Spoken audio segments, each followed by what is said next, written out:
3, 2, 1, action. Welcome to the Pitcher Podcast, where the conversation is free flow, everything is on the house, and all we ask for in return is for you not to give us 1-star reviews. I'm Cody. And I'm Ian. And today we have a really, really special guest with us, Rachel. Hi. Do you want to, for our audience, do you want to just give us like a 1-sentence introduction about who you are? So I get pretty shy with 1-sentence introductions. Or as many sentences as you want. So essentially I went to school with Cody and Ian in Hong Kong. I'm originally from Taiwan. I went to school in the U.S. How am I doing? You're doing Great. very good. Yeah. Very, very good. Okay. That's about it. Are we gonna do like a warm-up game, or are we just gonna go straight to the Yeah. I should also mention that Rachel has only listened to a third of our first podcast episode, so just the intro. Pretty much just the intro. So, anyways, I was thinking that we could play a little warm-up. This is the same warm-up that we did with Michael in our 4th episode, but it's adapted from Jake and Amir's If I Were You show.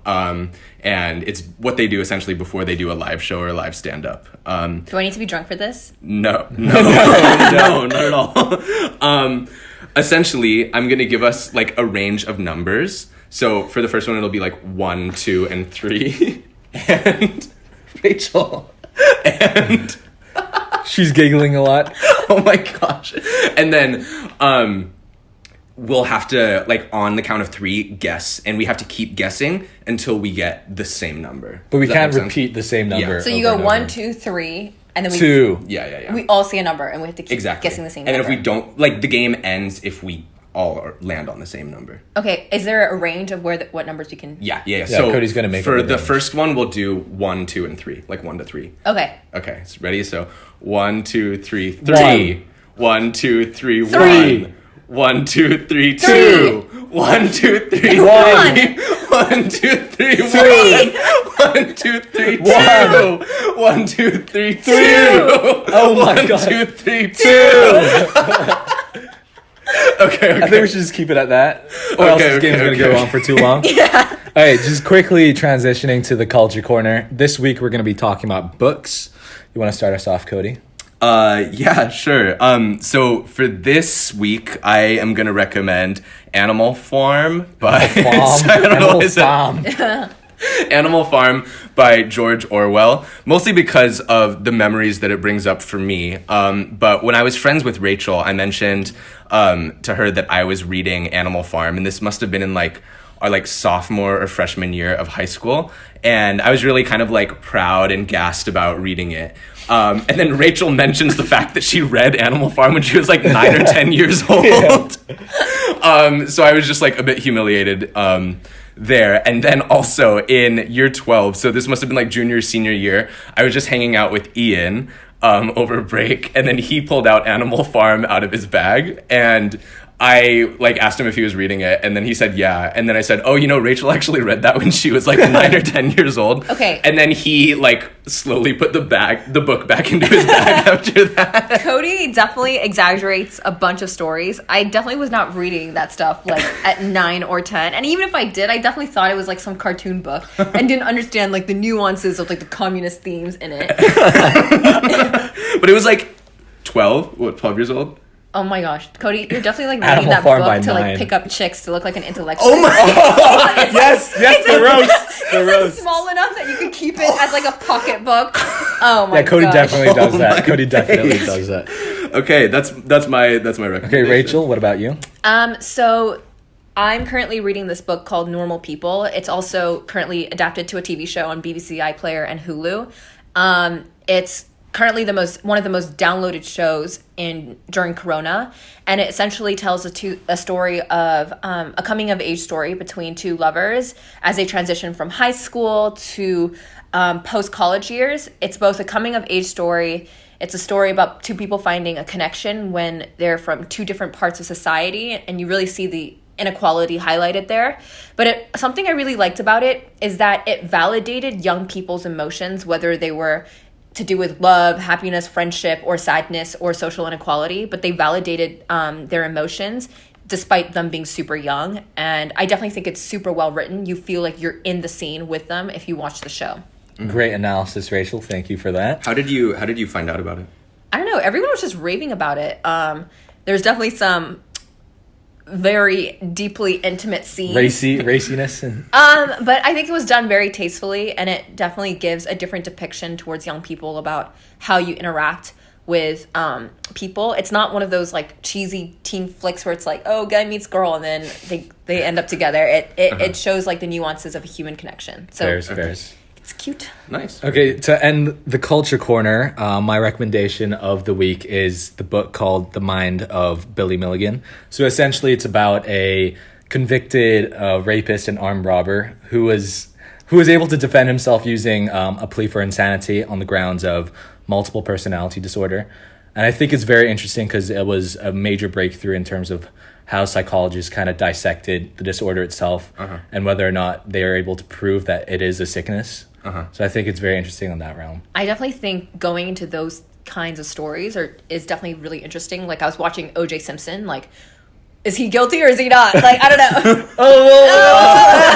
Let's say he's guilty. Let's just say he's guilty. He's guilty. Moving on from Culture Corner. Conspiracy Corners. It was a while ago. Rachel didn't even listen to that episode. Anyways, so salty. I am very I don't salty. listen to any podcast. Okay, moving. You should definitely listen to this one though. Thank you, Rachel. Thank you. You should also listen to it.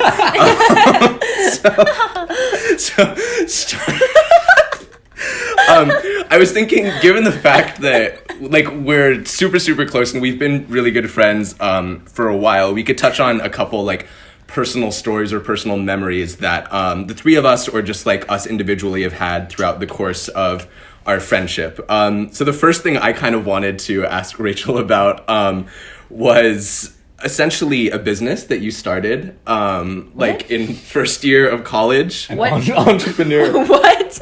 Oh. It's a little illicit, but He graze over the details. It's fine. No, let's go into Let's go into the details. wait, is the Department of Homeland Security gonna like listen? No, to I don't. I doubt it. Okay, so I don't know what came over me my freshman year of college. I think I was like trying to be a little bit rebellious in the lamest way possible.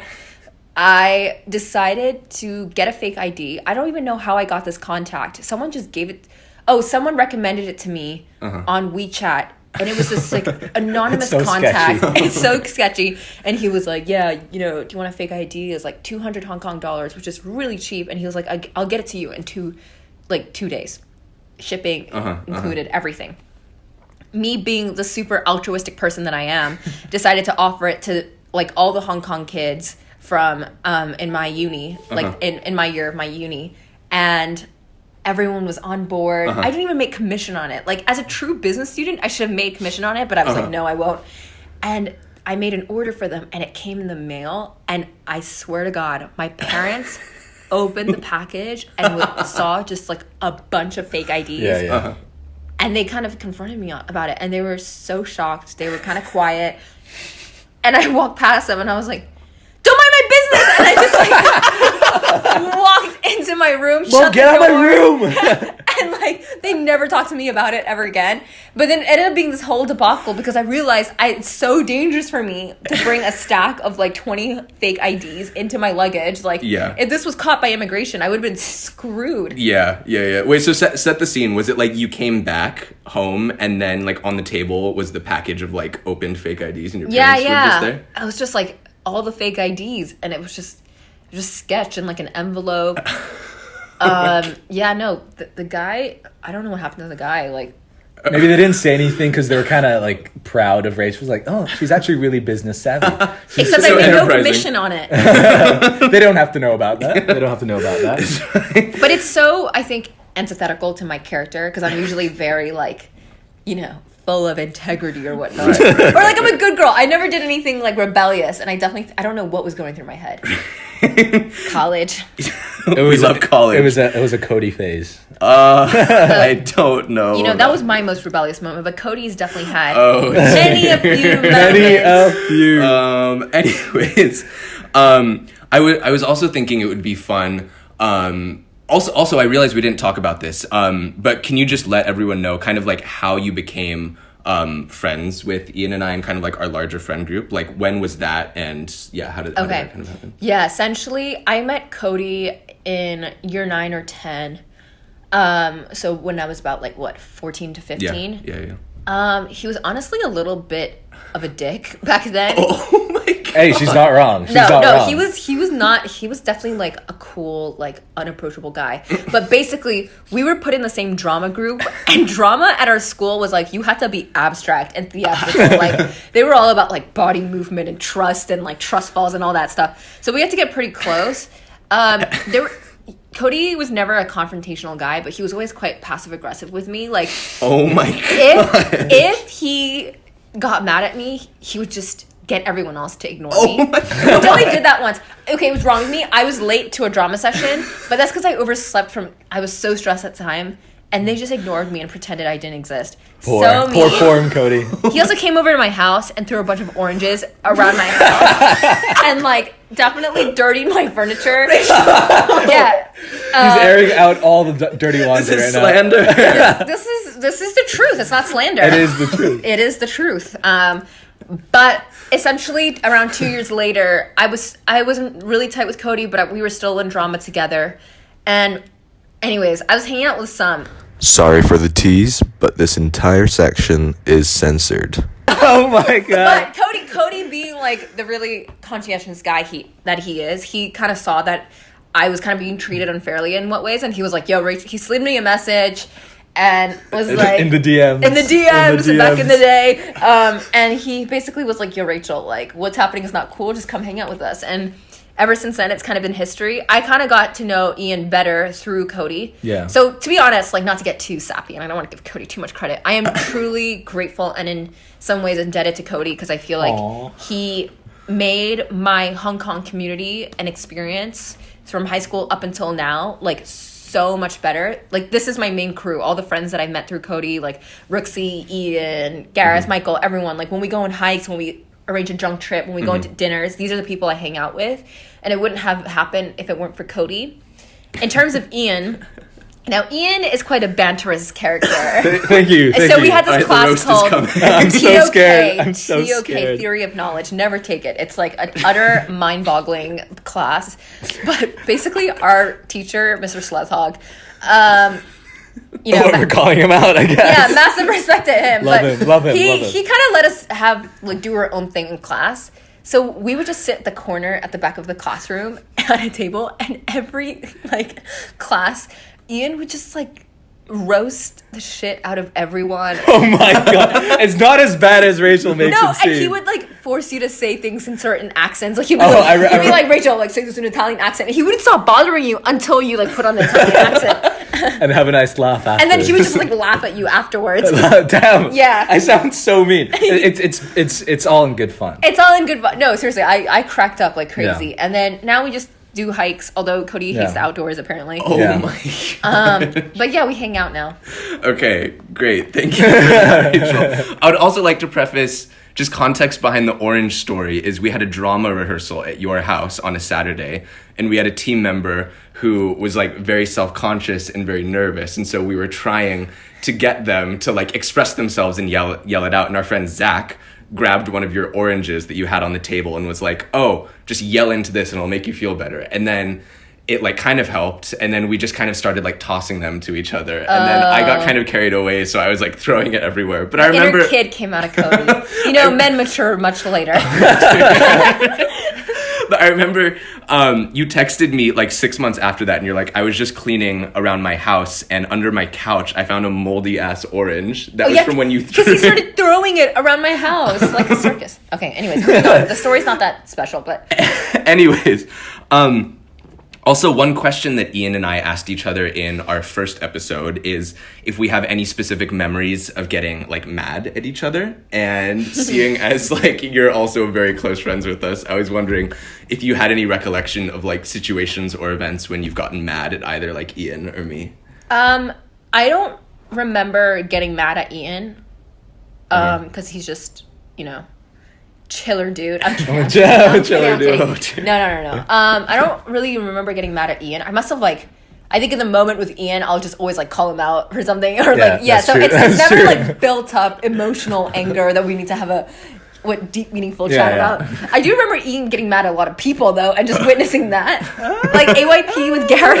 Oh, sure. It's not angry. It's a bit of frustration. Ian definitely lets it out in the moment. With Cody though, like that's not really how we communicate. We definitely are more sensitive with our topics. We like to. Cody's definitely like one of those guy friends where I feel like I can tell him literally everything, and I think he's gonna provide me with really valuable advice. So we get to like very sensitive topics sometimes. And I remember last year of high school, I just like, oh my God, it was like pent up, built up like anger, and I just in one moment, it was like the night of our IB results. Yeah. We weren't fighting over the results, obviously not. Yeah. We're not those kind of friends, but I think Cody said some comment that really like egged me, and then I just went to town. Like I shredded Cody to bits. Oh my gosh. It was like the most terrifying moment in my life because we had just Oh finished my this God. dinner, and the dinner was already super tense and our emotions were super high because we knew at the end of dinner we were going to be getting our IB results back electronically. So it was after that, and we all found out what we got and stuff. But I think there were like a couple things that were simmering under the surface for me and Rachel for like the preceding month or like month and a half. And I kind of remember what I said, but I just brought up something flippantly. And then I knew like right in that second that I had made the wrong move, and Rachel just started yelling at me. And we were at dinner with our friend Rooksy, and Rooksy was just like, okay guys, I'm gonna go get some water right now, I'll be right back. And we were outside and everything, and then Rooksy goes to 7-Eleven and gets water, and then Rachel and I just, we had a very long talk, but I was horrified. I was like, Yeah, I definitely can get a little quite intimidating, kind of scary. I will say though, I haven't shouted at a friend in a really, really long time. Because I've learned that's clearly not etiquette. Like I need to like learn to manage my emotions better and whatnot. But like, yeah, I let it out. It's hard to control. It's hard to control when sometimes. you're. I feel like it brought us closer too. Yeah, like we resolved that. There's no grudges. Like Cody and I are close as ever. At least in my. Of course, in Yeah. my head as well. Okay, so on the topic of memorable moments, I would maybe draw back to me and Michael's trip to Philly. And I find a really funny story because we glazed over Rachel's ex-business as a dealer of some sorts. Wait, did I tell you about that then? I'm not sure. But okay, just quickly going into like me and Michael's experience. The funny thing is like Rachel is so experienced with this kind of like fake ID thing. Yet, because Michael and I were like still 20 when we got to and that means we're like under the age. We'll bleep that out. We'll bleep that out. Okay, we were. There were circumstances that restricted certain activities for us, and basically, and freaking nuts in the place, and, At the uni. and then basically Rachel like. She was a great host. She was like taking us in, guiding us everywhere. She was also supplying us with different things, including fake IDs. And I was like, "Oh yeah, Rachel probably knows what she's doing. We'll let her sort all of that out. We don't have to like check up on her because she never asked us for any information, any photos or whatever. So we're like, oh, Rachel probably has that all." Then we get to the place, and then we're in her room like before the night we're about to go out, and then she hands us these two IDs. My one says like Kevin Tran or something. William Trang. William Trang. And it's this like random Vietnamese guy who looks nothing like me. Dude, he kind of looked like He you. looked nothing like me. Cody confirmed. He never saw it. He never saw I it. never saw The it. only one thing that was similar was like he's also 5'11" and he's Asian. Michael's one kind of He had the same thick brows as you. yeah, but he looks nothing like me. Michael's You thought one. you were hotter. That was the compliment. Yeah, I do. Oh my days. Michael's one looked very similar to him. Yeah. Which like kind of falls onto a very funny story that we're not going to get into. as to Oh, we could get into it. Oh, can we get into Yeah. Yeah. So basically, the guy on Michael's ID is blank, and basically, there's this girl that we know That Michael wanted to get with. that Michael did get with The preceding summer. the preceding summer, and then essentially we met up in the At the place. uni. at the uni that Rachel at the goes to. And then we see them together. They're like talking. Sometimes they're getting a bit smitten with each other. And then we're trying to, put them together, link them up. And Michael wasn't having any of it. He was a bit too out of it when it was under the influence. Under the influence. And then she happens to get with the person on his fake ID. The doppelganger. So it's kind of a mind f***, Right. Yeah. Just banter. Yeah. It was a really fun trip, though. I did really enjoy it. Yeah. Yeah. What about you, Cody? I know you went to that place recently as well. So just as Ian and Michael, they essentially took a road trip the year before to visit Rachel. And so they stopped at a lot of places along the East Coast in the US, but they stayed with Rachel for like a couple days, was it? And so this past November, I also stayed with Rachel because I was in town just for a job interview, and it worked out that I could get like a flight out the next day so that I could spend like 24 hours with Rachel. And I feel like we had a really fun time. It was definitely more of like a wholesome time, I think. We packed a lot of stuff into that short 24 hours, I would say. Yeah. Oh, let me tell you. So, I like to treat my guests well. So I was a bit late coming home because I went to CVS to get a massive jug of water for Cody. And I arrive at my place. There's like this swanky limousine with the tinted windows. And out comes this like chauffeur, like all pimped out, and opens the door for Cody to step out. And Cody's in a suit. I was literally like, the attorney has arrived. Like, Fraternity. It was, just for context, the place that I was interviewing at was kind of outside of the city that Rachel goes to university in. And so because of that, they were like, oh, we can rent a car for you. And for various different reasons, I don't drive and I don't want to drive. And so they were like, okay, we can just arrange a car for you. And I didn't know how nice it was going to be, but they were able to take me from the job interviewing site to Rachel's. And so that's what she saw. Those were lies. It was Cody's own limousine. It definitely was not. No, but we definitely had a good time. I think we did. So basically something that Cody and I typically do when we hang out one-on-one is that we like to just walk around a certain area in whatever city we are in, whether it's hiking or whether it's within the city. Like, for example, in Hong Kong, we like to walk around Causeway Bay, around the stadium area, then into Lee Gardens. And in this case, in Philly, we just walked around the entire city. We walked blocks and blocks, and we just like to talk and hang out as we enjoy the city. And I think that's like a really classic hangout experience for us. Yeah, for sure. We were walking through this park in this old town, city center-ish part. And I remember, wait, actually, no, I shouldn't tell the story because it definitely reveals the university you went to.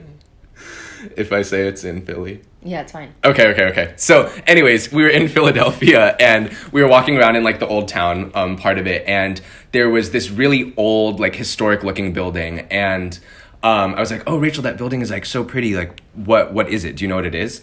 And she's like, oh, no, I have no idea. But I come to this park a lot and sometimes I just look at it. I don't really think it's much. It's probably just one of those old historic towns or old historic buildings and stuff. And I was like, oh, okay, let me just read the sign. And so I look at it and it's Independence Hall in the US. Which is I think where the Declaration of Independence. Yeah, it was drafted and everything. And there's quars and security guards outside of it. And Rachel had a quaint little building. Well, Anyways, so yeah, Ian, Michael, and I had a ton of fun being hosted by Rachel. I think she's also very hospitable. Definitely. Which is definitely something I associate with Rachel. But speaking in terms of hospitality and stuff, because Rachel and I have been really, really close friends for a while, and especially in high school, because we just had so much personal FaceTime and stuff every day. My family also got to know her pretty well. And so we had this yearly tradition in my junior and senior year where Rachel and my other good friend Rooksy would come over for a traditional American Thanksgiving meal because that wasn't the cultural upbringing that they were raised in. And so we had a really, really good time. And then we also carried it into our freshman year of college when we were back for Christmas. But I have a funny story, and I don't know if you remember this, Rachel, but actually, no, you definitely do because I roast you about it so much. But Rachel ended up getting extremely drunk at my family's Thanksgiving dinner. Look, I'm Asian. I don't have the enzymes to break down the alcohol that easily. Yeah. We just wanted to have a nice time. Yeah. We were having a nice time, and I remember my dad, who's very into wine, brought out like a bottle at dinner, and then Rooksy and I were drinking, and then Rachel was drinking too. And I said something to Rachel, and I was scared that I had offended her or something, because Rachel just like went completely quiet after that. And so for the rest of this whole dinner, I was really scared that I'd like made her upset or something. And so after dinner finished, my parents were like, "Oh, okay, why don't you guys just like go to your room, and then we'll be out with dessert, and then you can come back out." And then so we got up, and then I think that was the first time you had like stood up since you started the meal. So I think like maybe it hit your head or something. We were in the hallway going back into my room, and then I go into my room, and then Rooksy goes into the room, and then we look behind us, and Rachel isn't in the room. She's in the hallway, and she's dancing by herself. And then Rooksy's like, "Oh my Rachel," and then she grabs you and pulls you back into the room. Yeah, I tend to do that when I'm drunk. I just like to like dance to myself. Yeah. As if there's music playing in my head when I'm really tipsy. Yeah. I don't know, Ian, do you want to share some of your tipsy moments? I've shared way too many, so I'll leave it at that. But there are some funny moments, I would say, with Rachel as well. Remember, like, the funny voice? This is such a memorable experience. I don't actually know where the root of this joke came from. Was it on like a boat trip or something? I think so. I think the premise was like I was probably on the phone or talking to someone in Chinese, and then was Rachel sober? You were singing "Happy Birthday," and then we were all singing, and then you sang it in Chinese. Oh, I sang it in Chinese, and then Rachel just out of the blue just like calls me. I was like, "Ian, do that funny voice you just did just now." I was flabbergasted because I was just speaking in Chinese, and then that cracked Cody up because. Well, Rachel also is Taiwanese. Yeah. So it wasn't. So it's not like she's oblivious to a Chinese one. Ian, do that funny voice. Ian, that was so funny. Do that funny voice again. Can you do it again? Cody, you want to imitate me again? No. Sorry, sorry, man. I'm very sorry. Rachel is also like one of the few people that guys, I didn't know this podcast would just be raving about me or raving on she like definitely puts me in my place a lot of times. I need to stop doing that. No, which he needs. Cody needs to be put in his place. We could put Ian in his place. Whoa, yes. Whoa, that's such a bad transition. No. Cody, guys, onto the next point. For those who don't know, since this is completely audio based, Ian is a bougie boy. He's a BB, not for baby, but bougie boy. What are some of the Cody, what are you talking about? What are you talking about? He's always got the ice on his wrist. I have no ice. I have zero ice, dude. He's got ice on his wrist. He like pretends he goes to like Dai Pai Dongs, but you best know he's hitting up Carbone. Oh my! I love my Dai Pai Dongs. Dai Pai Dong is like a Chinese cafe for those who don't know what Dai Pai Dong is. I think we have way too many like inside references and stuff in this. But anyways, concluding kind of like our personal stories segment, I thought that would kind of form a good segue for into something that the three of us had talked about over lunch right before we recorded this podcast. But kind of in terms of like personal values when it comes to looking for friendships and like maintaining friendships. So I think I'm curious to hear from you, Rachel, like what is something that you look for in your individual friendships or like your larger friend groups? And like what are specific things that you kind of value? Yeah, absolutely. So I think this definitely stems from my upbringing. Like, yes, I went to an international school in Hong Kong, so I've definitely been exposed to a lot of Western values and ways of thinking. But my home life, my parents are very much like traditional Taiwanese people. Like, yeah, they're considered expats in Hong Kong. They do business with Western people, so they're obviously like not super uber traditional, but they do have certain core values that are very true to how they grew up back home in Taiwan. And so I think how that translated into me and how I approach my friendships is that I would describe it as more collectivistic. Like, you know, I contribute so much to my friends and I, you know, kind of expect my friends to do the same for me. We like look out for each other like a community. Like if I'm sick, there's no doubt that you guys are coming to the hospital to see me and I would do the same for you, right? Or I mean, obviously being sick, like that's like the right thing to do, but I'm just giving like the general attitude towards friendships. It's like, okay, well, I'm there for you 100%. I'm loyal and like obviously no friendship is ever perfect, but I definitely think that is something I look for, like loyalty, like a community type mindset, like looking out for each other like your family. Like a selflessness to it as well. Yeah, there's a selflessness to it, like being there for your homie. And I definitely think like you guys do it for each other, right? Like you may not phrase it or think about it like that consciously, but how you approach your friendships, like being there for one another. I'm not to say that people who are more westernized and individualistic don't do that for each other, but I'm just saying like I sometimes put my friends before myself. That's how I approach it. Which, to be honest, is not always the way about going about things. Like there is no right or wrong, I've realized over time. Like I don't think I could really grasp that concept. But being alone in America was such a good transformative experience for me. Like I told my parents, I'm going there because I need the challenge. Like being far from home, trying to craft your own community, take care of yourself. And that's hard. Like people don't realize, like it's not just like, oh yeah, doing your laundry and cooking your food, but it's like mentally like being your own emotional anchor or comforting yourself or taking care of your body. Like did you like remember to eat your fruits that day on your own, not being so coddled, or having like friends that you've known since middle school, so that's really good. And I think that's what America taught me. Like you got to stick up for yourself and be your own friend first. But I'm definitely way more used to like relying on a lot of people as I would do for other people. Yeah, for sure. Was that transition like rough necessarily for you? Like was it kind of a shocking transition to move from such a like collectivist mindset, being like born and raised in Hong Kong, to going to university in the US? And like if so, I guess like how long did it take you to kind of like fully feel comfortable in that setting? Or did you end up feeling like completely comfortable in that setting by the end? So I think the first shocking moment was like when I had to eat a meal by myself. Yeah. And I think that's like the hard part of college, like learning to be alone. And we always think of, oh yeah, you're being alone as like such like a sad, lonely concept, but it's really not that. It's like, well, what do you find enjoyment in doing by yourself? Like do you have like TV shows that you like watching on your own? Do you have like a podcast that you like listening to? For me, I think it took me a really long time. It took me until my junior year. I wish it happened earlier, but hey, how it panned out is how it panned out. For me to like find enjoyment in me going into the city and finding a workout class and then cooking alone after. That is my therapy and my like downtime. And I find so much enjoyment in that now. And I think it's made me a stronger person. Like I don't need to fully rely on so many people now. I also think it's like strengthened my relationships with people that I'm already close to. Like I don't need to rely so much emotionally on other people. So I think, it should be a balance. Gotcha. But I want to know your take on what? I like how you approach it. I guess just basing off what you just said, like I see a lot of value in being able to enjoy something or just enjoy like being by yourself. I think being able to be confident and comfortable in doing stuff without others is very important.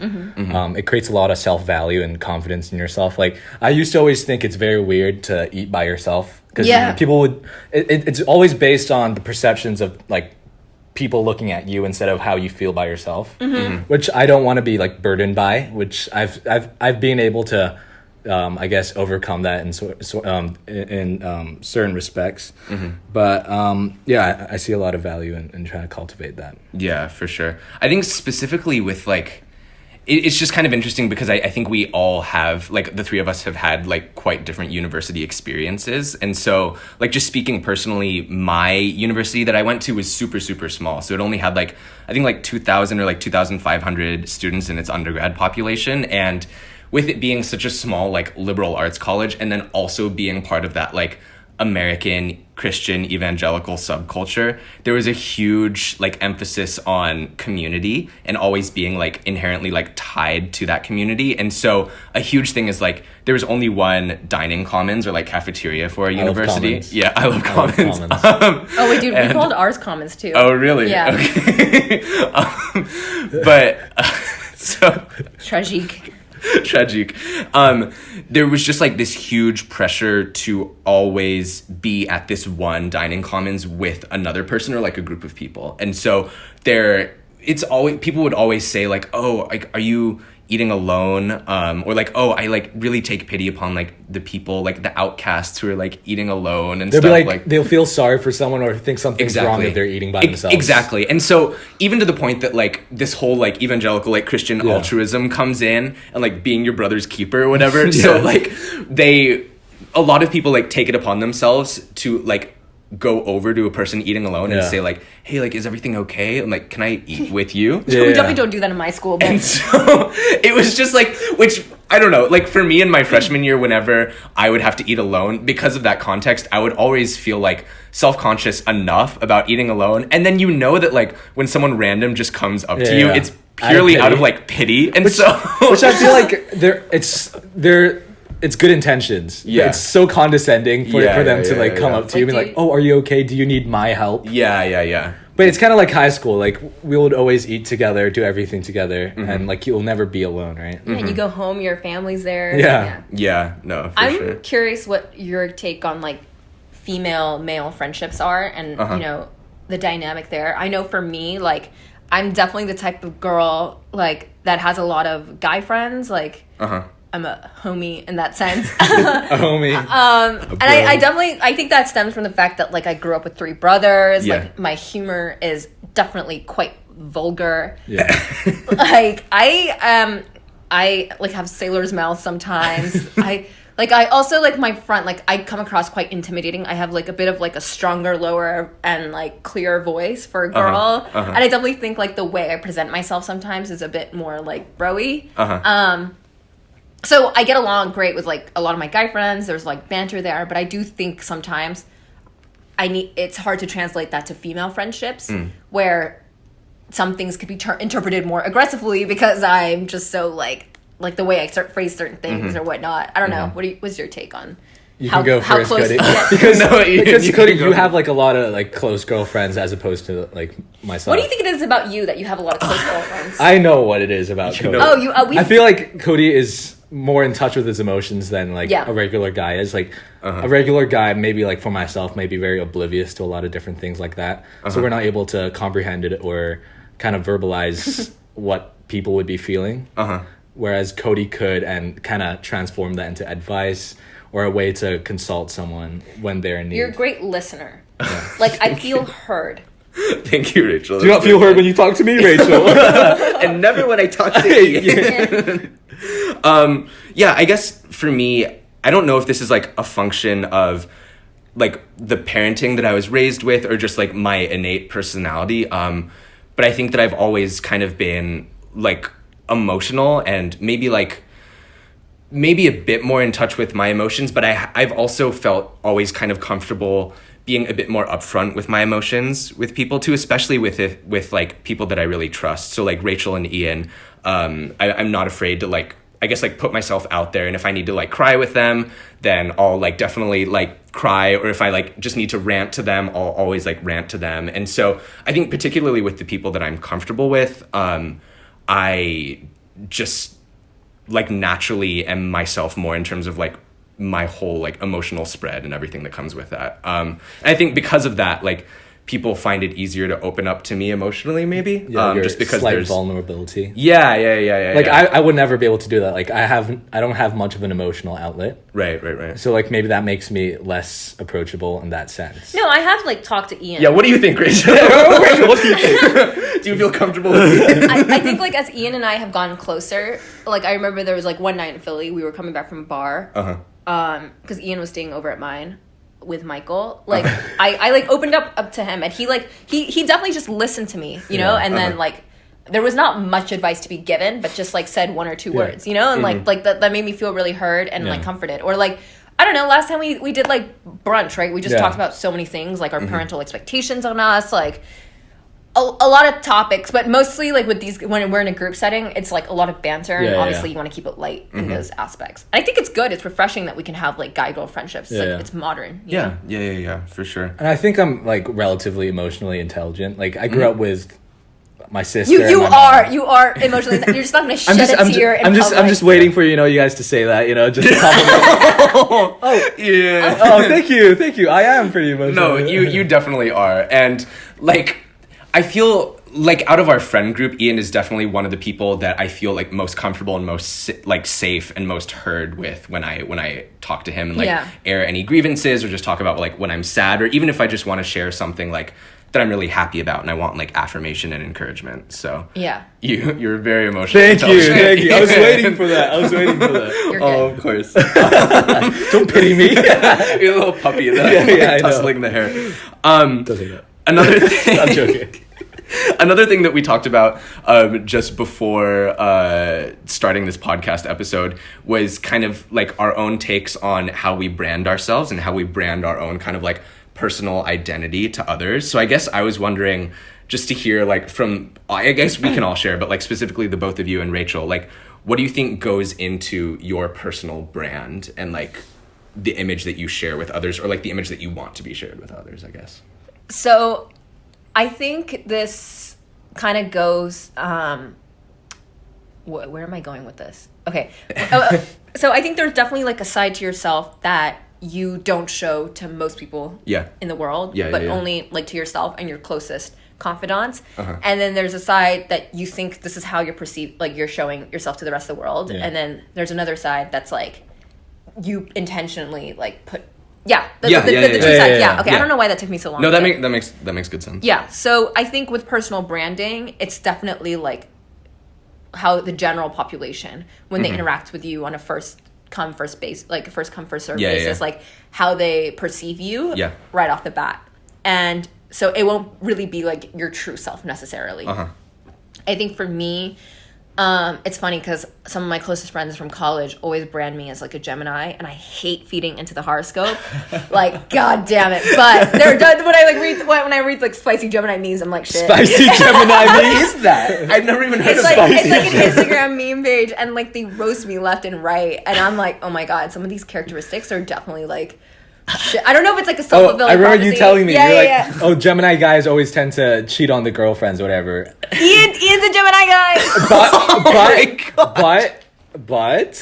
But Ian was an exception. Exactly. I feel like you totally feed into the horoscope thing, though.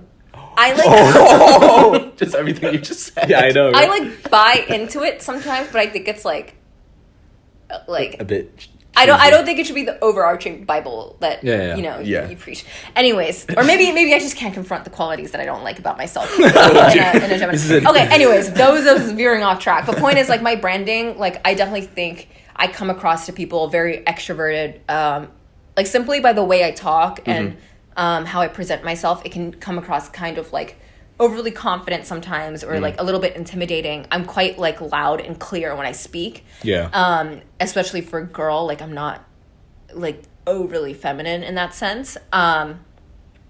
So that's that. Oh, I definitely come across like very like hospitable and like mature in a lot of ways. So I've definitely been branded like a mom, a madame, a MILF, Madame you know. Lou. Oh my god. Well, no one's calling you a MILF.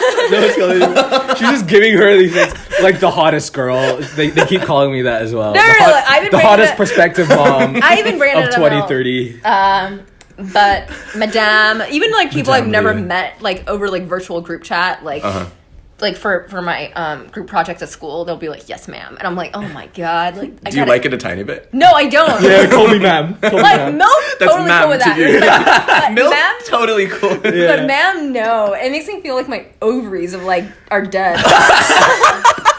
No, it's also because people respect you. See, this is what I mean about the way I talk. It's a bit like too straight and vulgar, and it's like totally fine with my guy friends, but We love it. not good We for love attracting it. a man. We really love it. Ian, what do you think about your What's kind your of personal branding? brand that you put I forward? think I don't really try to put any effort into giving a brand, Ian, but can then I add something? right before I you right there. right before Let I me just speak. stop you right there.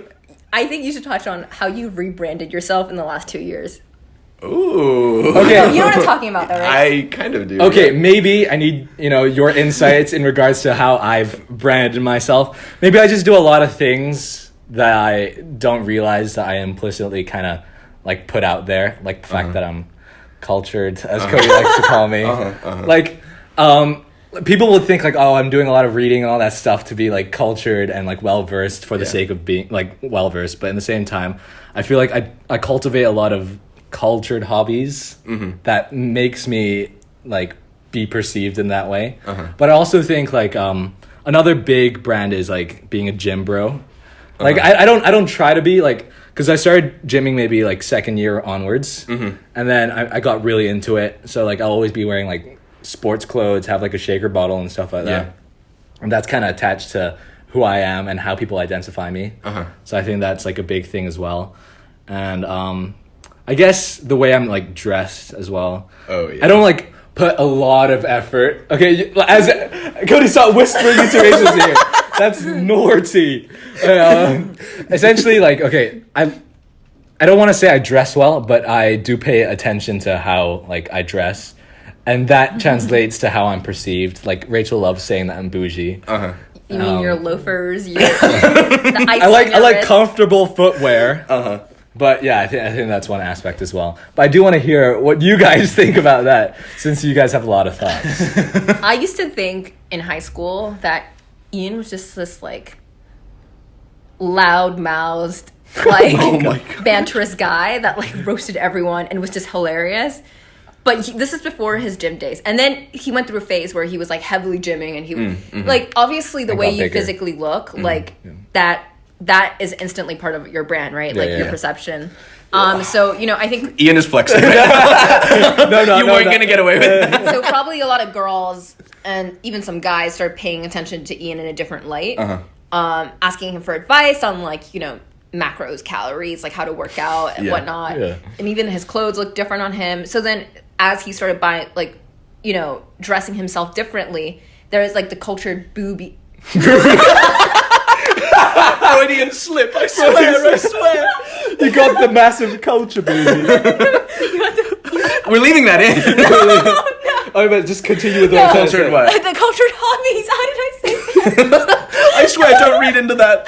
Please, Ian. You got the culture, baby. The cultured hobbies, like it all fed into like your bougie boy, but you're not like a tacky bougie boy. You're like a cultured. I don't do that on purpose. It just I just happen to fall into that trap. Cody, what's your brand? Yeah, if Rachel had listened to our first episode in its entirety, she would have. He's just a salty boy. She would have known that I talked about Ian's kind of like culturedness. But I think that in terms of my personal brand, I think it kind of relates to what I said in my last answer. I don't know why Rachel's laughing right now. But I think I try to present myself as someone who's a bit more like emotionally vulnerable and like emotionally open to people. That's just kind of like, I guess, like the presentation that I want to roll with. And then I also think that I put myself forward as someone who's just like a good church boy. Full of morals. Full of morals. Innocent. I don't really know where to go with that. Thank you for all this Socially contribution. aware, social justice type male. I don't know about any of that, but I think that I try to put myself forward as someone who just like loves to, I think, like learn and ask questions, and who is like very, I guess, just like naturally curious about the world. And then I also kind of like try to, and I think all this is like a reflection of my actual personality. So I don't think I'm like fake, like putting it on like fakely, I guess. You're not. But I also think that I'm just like very sensitive also. And I think that that's kind of like part of my personal brand, I guess, or at least like my relational dynamic with people. Like I view words as like having just like a lot of power. And so like sometimes I'll like easily get offended by certain things that people say that like my friends won't have as big of an issue with. Like sloppy toppy. We are definitely going to bleep that out. Hopefully you have no idea what Ian just said. But I also think that like that's how I try to approach my friendships or like relationships with people too, to be like very sensitive in terms of like how I speak to them or how I like relate to them. Cody is what I would say like yields really great soft male power. Okay. No, and I mean that in the best compliment way possible. Like, you know, I think a lot of guys probably have this impression that, you know, they have to act a certain way and be like a total dude or a bro or like whatever. And like Cody's definitely like a bro. Like he has a lot of guy friends and he, you know, has good banter and whatnot. But he's also very comfortable with his masculinity, that he understands like how to interact with women, like on a friendship basis. He understands how to like listen to people without making them feel like, you know, emasculated. like, that's why I think a lot of guys, like, really respect you, because they know they can talk to you without being made fun of. So that's where I think you yield to soft male power. He also Throws people under the bus. Oh, dear. is quite devious. That's not part of his branding, because you don't understand, like, you don't see that side of him. You have to be close enough to Cody for Yeah, he's really that to come devious. out. He'll, like, make you say things against your will. Sociopathic. Cody is sociopathic. Oh, my days. He'll, like, bring up old footage. Okay, we should stop right there. You make me sound like a sociopath. Oh, my days. Next topic, Cody. Next topic. Anyways, this has been Picture Podcast. Yeah. It's about time to end, but we just wanted to say, Rachel, it? thank you so much for giving us an hour of your time and coming over and recording with us. I'm sure there's going to be like further episodes in the future that are going to be featuring Rachel as well. More stories with Rachel, about Rachel. Yeah, more stories about Rachel and not about Ian or me getting roasted. Well, thank you so much for inviting me onto this podcast. Truly been an honor. Always love hanging out with you guys. Oh, thank you, Rachel. Thank you. Well, just to end the podcast, we want to say please follow us on Instagram at PicturePod. Rate and review us on Apple Podcasts. Yet again, we're just going to re-emphasize that we're going to give shout-outs to everyone who rates and reviews us. So please rate and review us on Apple Podcasts. Please subscribe and check us out on YouTube, Spotify as well. And yet again, you can email us and DM us at picturepod@gmail.com with thoughts and suggestions of future topics, articles, movies, whatever, maybe like culture corner stuff that you might want us to check out. So yeah, just feel free to hit us up and we'll grab a picture with you guys next time. Bye. Bye. Rachel, say bye. Bye.